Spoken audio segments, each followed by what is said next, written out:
Good morning, you all, and let's talk about the second 5 year plan, which was focused on rapid industrialization.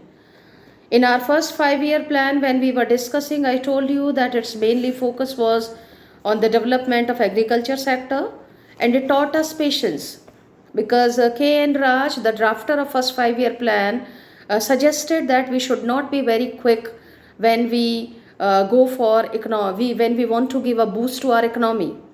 But when we are talking about the second 5 year plan, it was suggested that if we have to have that economic development in the country, if we have to come out of that the clutches of poverty, if we have to bring our society from the out of the clutches of poverty, we will have to be a little bit quick in our economic actions. And that is the reason the second 5 year plan put stress upon the development of heavy industries in the country, and it was drafted by a team of economists and planners, and the leader of that team was P.C. Mahalanobis. I repeat the name. P.C. Mahalanobis was the person who was the leader of the drafting team of the second 5 year plan. And it was a time when we need technological growth. It was the time when we needed to have our own heavy industries, especially steel industry in the country. And that was the reason basic infrastructure, the foundation of all railways and communication and big industries and everything was laid during that time.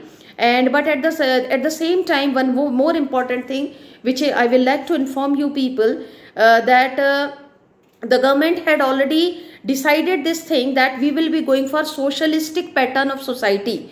Socialistic pattern of society. As a result of that, we will not go more for capitalistic economy. Even when we are putting stress upon industrialization, we will not be very much liberal with the foreign industries. We will not be very much liberal with the foreign companies who will like to invest in our own country, because our basic objective was to give a boost to our own domestic industry. We were not so I must say that capable enough that we could control the economy.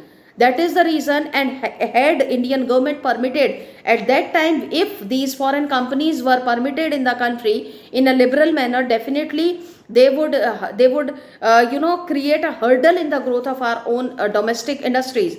That was the reason the government became very much strict about the tariff. The government became very much strict about the laws, they about the licensing and all, if they had to invest in our own country. And as a result of that, Indian industrialization was given a push. No doubt savings and investment were growing in this period. A bulk of these industries like electricity, railway, steel machinery and communication could be developed during that time, I have already told you.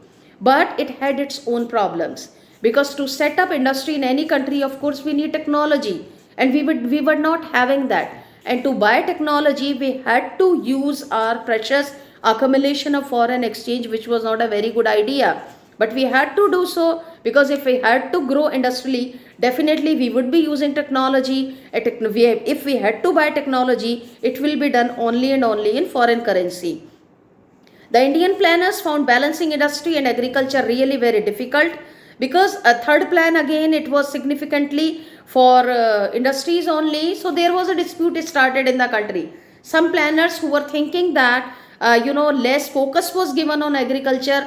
Now the thing was that number of people were over there. There were more people who wanted to invest in only and only in industry only. Now India started having problem of food grain, because if less people were interested in investment in agriculture, then from where the food grain will come, from where would we feed our population? So that was a problem which India started facing. And one more thing, critics pointed out that the plan strategies from this time around displayed an unmistakable urban bias. Why urban bias? Because still most of the people living in rural areas, they were involved in agricultural activities, and they put an allegation that government was paying less attention to them.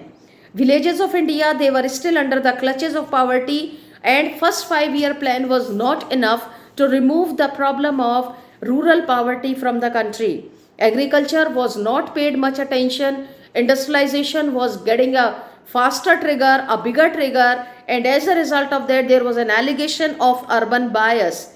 And but at the same time, there was a group of people who were thinking that if and of course that same people, they were thinking that industry was given wrong priorities over agriculture. But at the same time, there was a group of people who felt that if India has to grow fast, if we have to remove this poverty, the problem of poverty, we will have to grow through industries only. Only and only agriculture cannot solve the problem of acute poverty in the country. That was the reason in during first 5 year plan and during second 5 year plan, most stress, the focus was given upon rapid industrialization.